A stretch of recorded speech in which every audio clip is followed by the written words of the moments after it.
Okay, so I had a few questions that I've been asked about how the new 392 has been working out since we got it.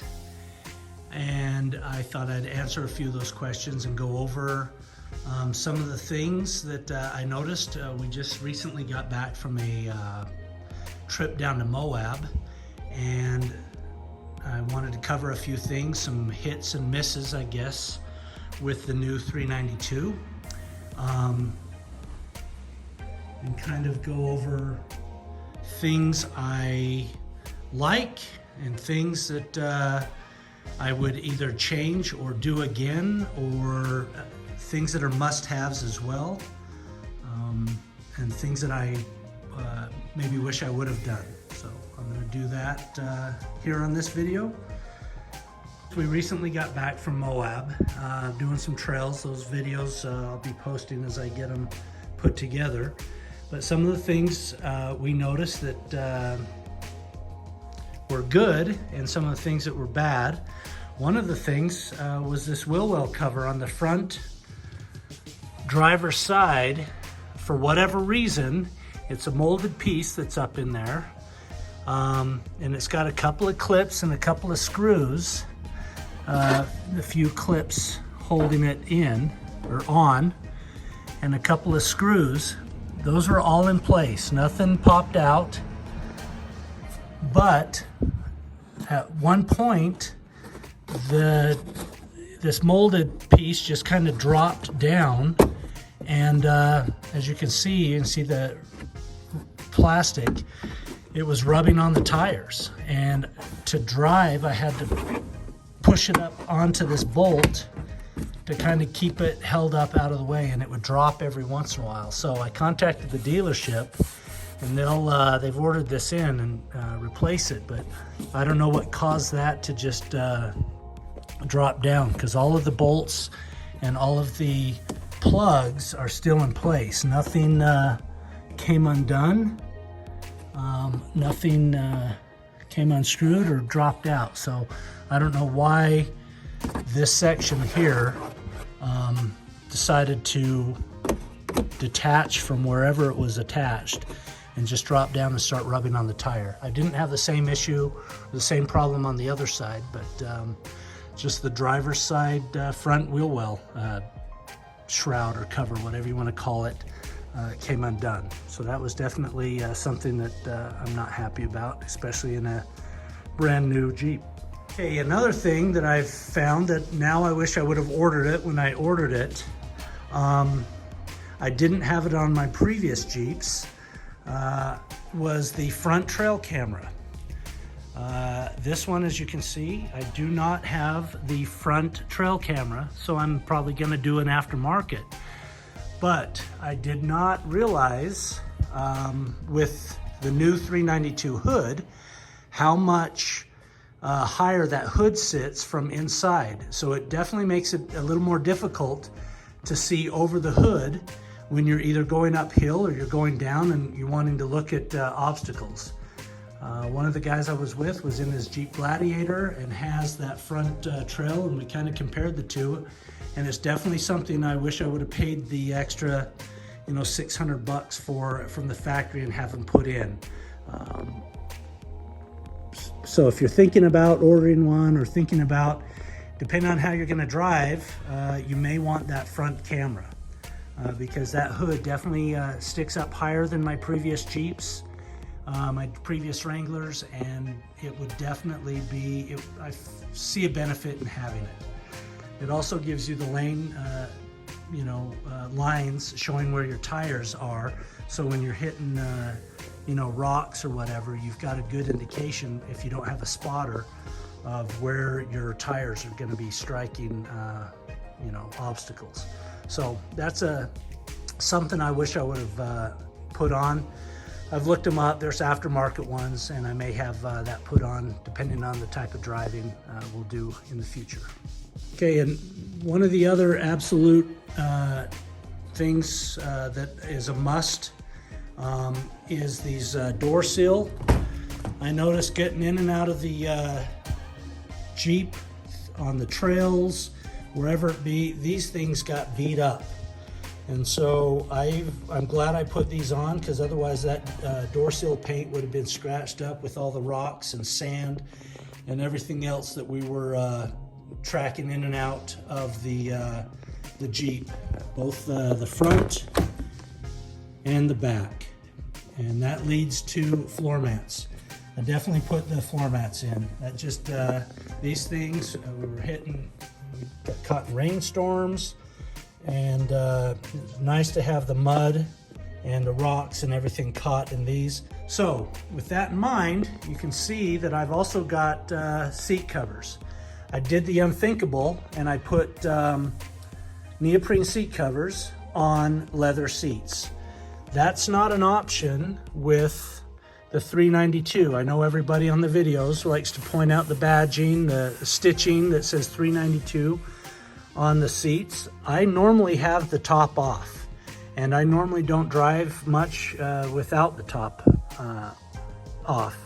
And so the black leather seats would just bake in the sun, and my old Jeep, I went through a number of seat covers because they would just get faded and worn, and I didn't want that happening to leather.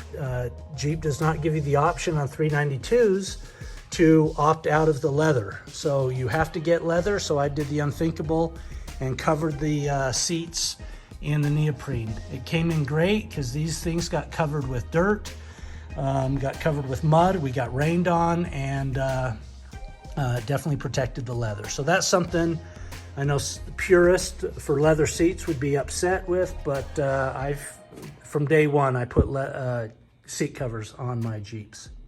All right, while we're inside the Jeep, one thing I noticed from my old Jeep to the new Jeep is the console storage is lacking. Even though it still has that big center console, I've purchased these little trays. It's a little saddle that goes over the center and gives you a little, tray on both sides to put a cell phone or whatever.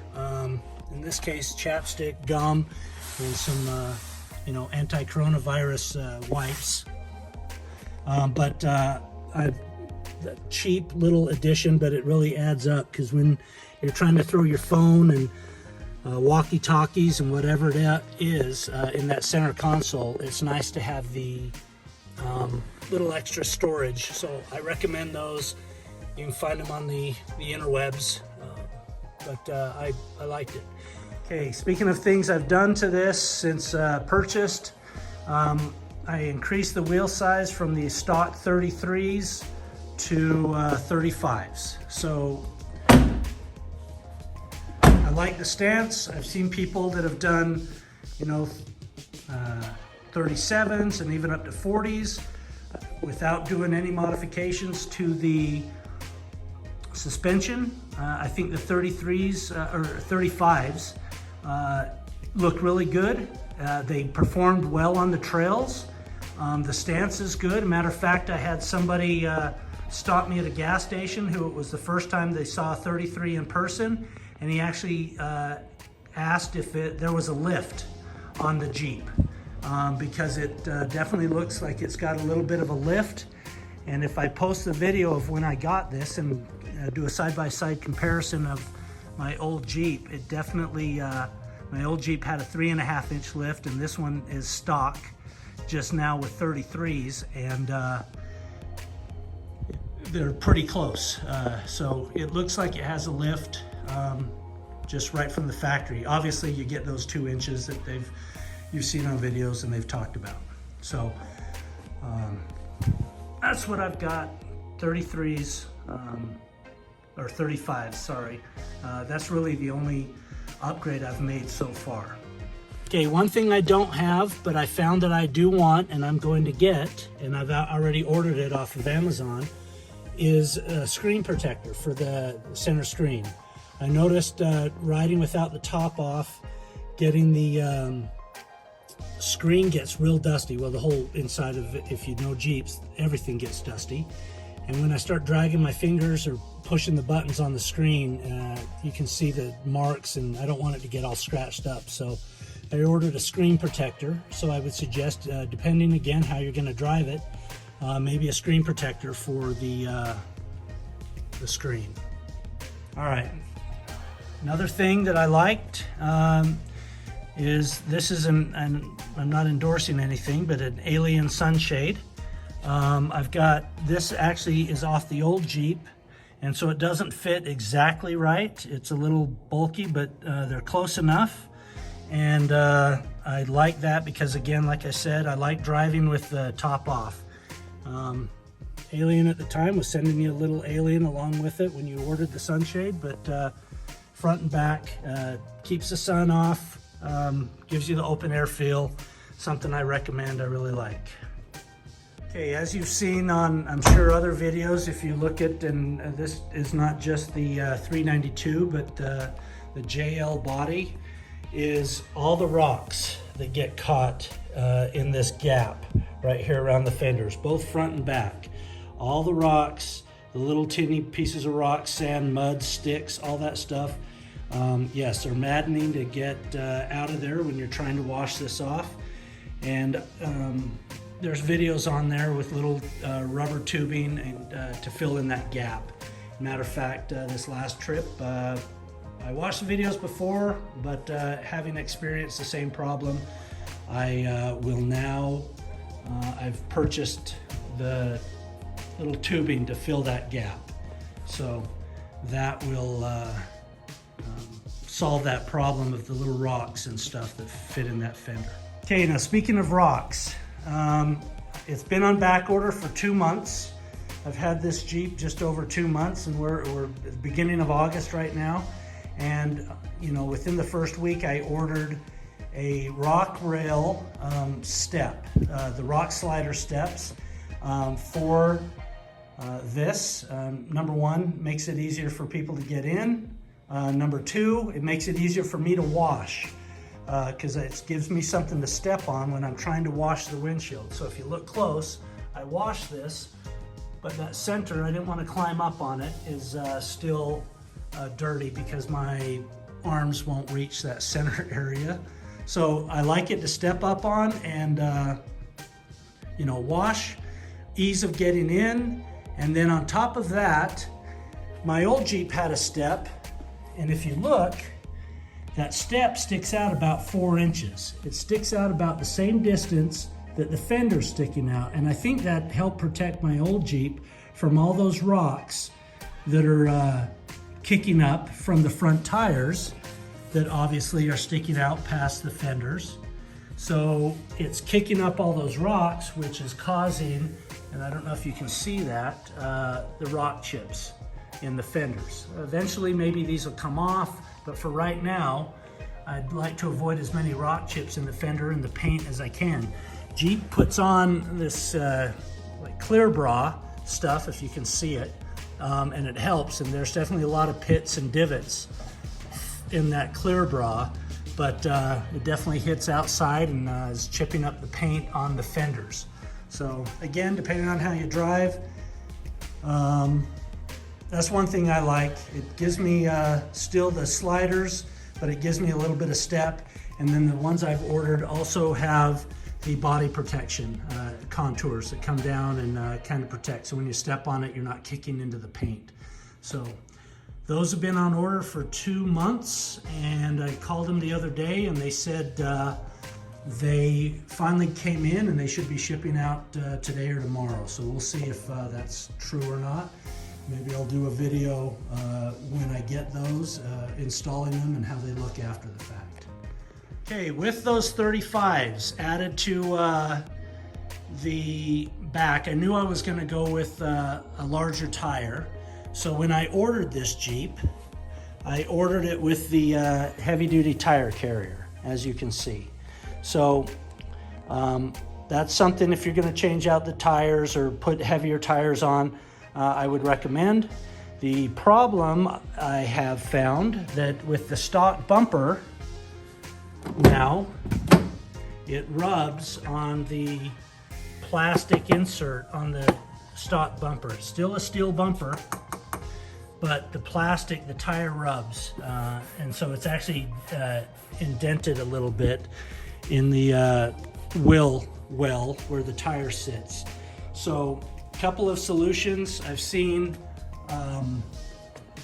tire carrier spacers that you can get to lift and move the tire up and out a little bit, or I'm actually looking at getting a new bumper. My last Jeep, I had an aftermarket Terraflex bumper, steel bumper, and I've actually found one that I like the look of, and I may just be replacing this bumper, and it's got a deeper wheel well for where the spare tire sits, so that solves that problem. So one of the two solutions, especially if you put these, like I said, are 35s. If you had 40s on there, or 37s, you can see that it's not going to clear. You won't be able to open and close your tailgate if you've got larger than 35s without doing some sort of modification to the tire carrier position or changing out the bumper.